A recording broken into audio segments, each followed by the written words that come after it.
he, chapter 36, the treasure. As he looked up from his drawing, he saw Eleanor crawling out of the hole she had dug for herself, and she was covered in dirt and mud. She stretched her limbs and scratched the back of her neck, and Amy picked up the shovels and picks for her. The two started making their way back to Martisor. He got up and closed his drawing book, and he waved at Eleanor and asked, So how did it go? We did not find any treasure, just a corpse or two stuck to a rock, and the bones on the neck look broken, plus they don't have any clothing. And either another grave robber got to them first, or they were executed, or this is somebody that got executed and dumped in a random hole. He looked at the hole over the top and he frowned. I don't think anyone has dug here recently, and it doesn't seem to be a grave either. I think their bodies were simply down here, and over time the dirt covered them whole. How can you tell us, Eleanor?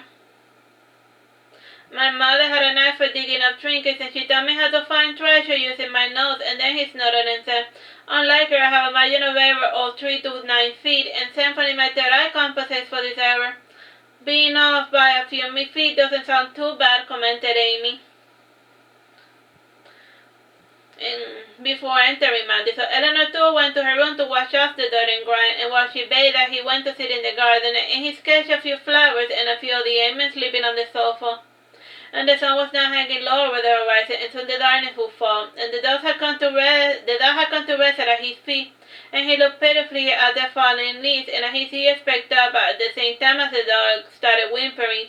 And at the moment the visitor standing by Martisor returned from the trip, and Raphael looked rather cheerful, and he smiled and giggled, unable to contain his excitement.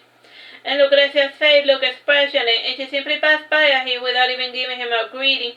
And according to our observations provided by the great, Rudy had chosen to stay in Dokai, and when he's in the midst of a heated argument with the great prince, and the great prince was simply going along with his rambling, and he had no interest in allowing the berserkers to oversee their base of operations. And the great also had no interest in the affairs of Saturnastra for that matter, and Azarian advisor was overhearing the conversation and calculating the damage control, and with the limits in place, a war with King Bersamet was best avoided.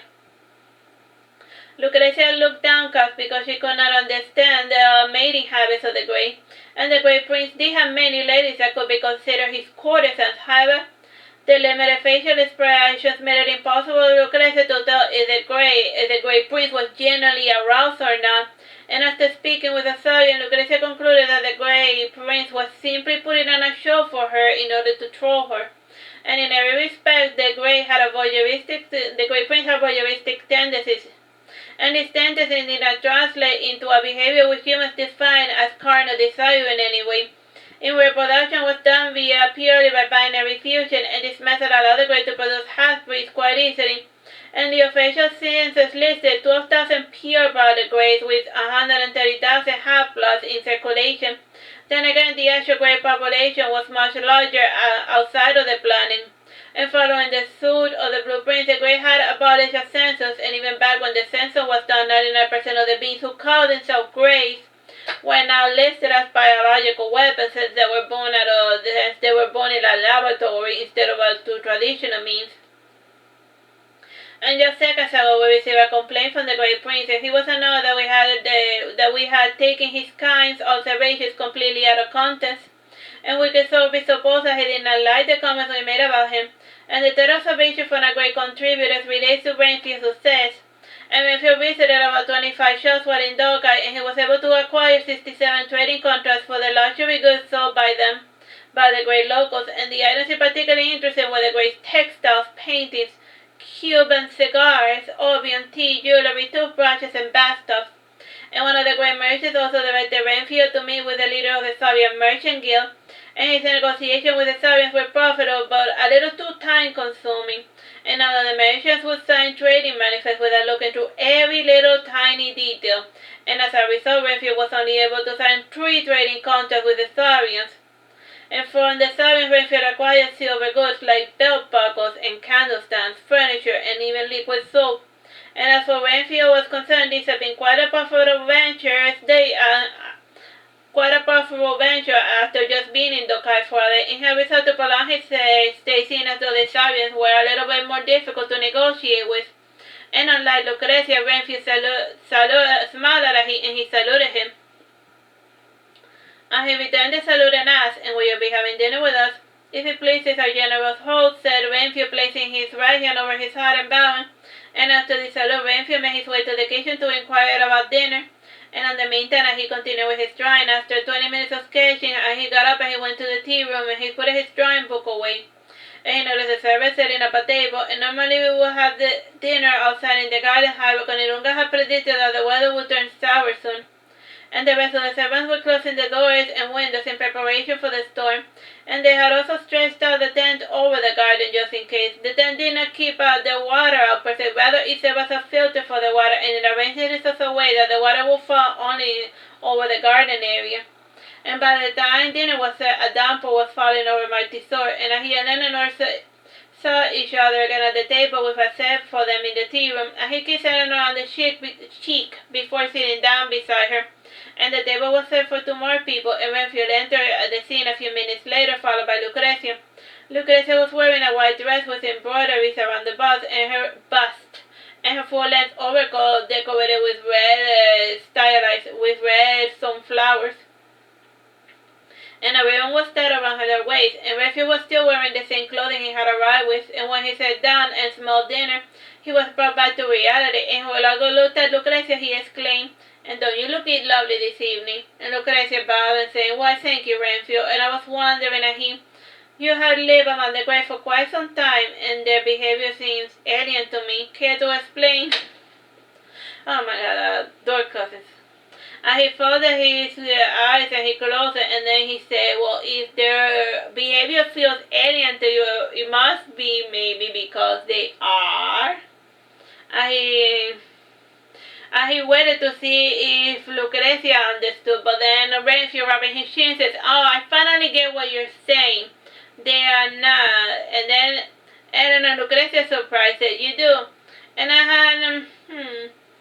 had heard of their way, of dragons' weird way, that I have heard the dragons like to speak in riddles sometimes, so it may take a little bit of time in order to try to get what they're saying, but what I think is that what he's trying to tell us is that the Grey are foreigners, and that's what their ways are not, and that's why they behave in a way that we do not understand. And he rolls his eyes, and Renfield had obviously not understood what he meant. The dinner continued calmly enough, and Renfield then held up a garnet then Renfield then stretched out his hand to take an item that he had offered, and Renfield then held out the garnet, and he examined it before looking at it closely, but then Tarioki took it, and Renfield snapped and said, "Give me back the garnet, you thieving little monkey." "All this thanks again for saving your life," said Tarioki sadly. "And then how so?" inquired Lucrezia. "All dragon treasure is cursed, although you know that," said Tarioki, placing the garnet in the center of the table. All eyes were focused on the garnet, and Tarioki continued to explain. "A dragon's treasure cannot be stolen, it must be offered, or it must be won. But the young master's not a dragon, is he?" "At least I haven't seen him turn into a dragon," inquired Renfield. "No one has seen the boy turn into a dragon. It was raised by a fairy dragon, there's no doubt about it, but still that does not make him a dragon. And you, his wife, has your man ever turned dragon in the bedchambers?" "No, I had never seen him turning into a dragon. I just assumed that there were dragons that looked like normal humans. Like the hero Albion of the North who defeated Bloodred," said Eleanor, proudly swinging an invisible sword.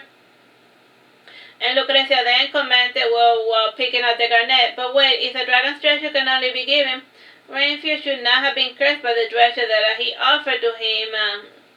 "Perhaps," said Tarioki, folding his arms, "is that he was not raised by feral dragons."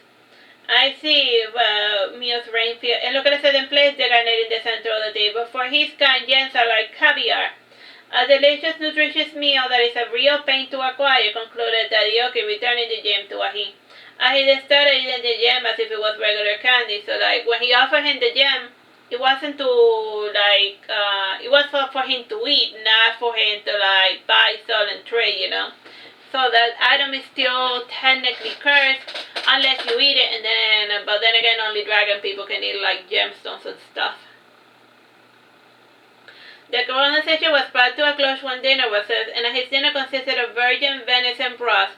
And he was a virgin since he had a bubbly instead of wine, and the soup came with a side of salted pig intestines, cat liver seasoned in almond milk, and 5 chicken hearts with a pint of cinnamon. And he devoured his meaty meal heartily, and Lucrecia found it impossible to hide her disgust, and when her face turned purple, she took her plate and said, "I'm going to eat in my room." And Renfield sneered his city wife and was about to say something, about to comment on it, but Lucrecia glared at him. When she was out of sight, Renfield said to Eleanor, "I apologize for Lucrecia. She hates looking at food she dislikes." "It's fine, I understand. Madonna's the same when it comes to his meaty eating habits," she added. "We cannot help liking what we like." "Well spoken, my lady," commented Renfield. And Cunegonde rose from her fountain to give her her nighttime serenade, and she stood on her toes like a ballerina and started dancing. And while she danced, she sang. And Renfield asked, "Aren't you worried about Bertram? Not even a little?" "'Cause like Cunegonde was singing in a foreign tongue." "Not really," answered Eleanor, and she added, touching at his shoulder, "I have nothing to fear as long as he is with me." "Oh, that's cute," commented Renfield, and then he said to Willie, whom passed by his side, "And you, are you not worried about King Bertram? Not even a little?" "When it's nothing," said, "at another time, perhaps, and I live now without fear. However, King Bertram is the least of my concerns." "And what can be worse than King Bertram?" inquired Renfield with curiosity. "A boatman from a fark," whispered Willie, looking over his shoulder. At that moment, Renfield concluded that Willie was possibly insane, and for that reason he decided not to press the issue. And after dinner, Renfield went to bed, and he planned to wake up early tomorrow to go to town again. And as he was falling asleep, Renfield thought of the boatman, and after thinking it for a bit, he imagined that the monkey feared boatmen because they sold exotic animals, and sea voyagers were always hired for caged beasts, and almost half did not survive the trip. And Eleanor was the first to finish her dinner, and as was her habit, she went to her room to sew with Madonna. Eleanor enjoyed the repetitive motion of sewing, and it kept her mind and hands occupied, and this time she was sewing a boatman. And she had a book open with a hand-drawn picture of a boatman, and Madonna was sewing a scene from the forest and showed animals, birds, and fairies. And it was practiced to a certain degree, a type of aniconism, and then whenever depicted self or any humanoid in the imagery. And as for he was busy eating his second dinner, and this one consisted of a soup of mercury, molten aluminum with an opal and pumice. And upon closer inspection, he was eating an oatmeal with sugar, milk, and honey. When he finished with his bowl and his silver spoon, he went to the garden, and he looked up and closed his eye. And Mallory noticed the red third eye opening. And alright, let's just leave it at that. Bye bye and God bless.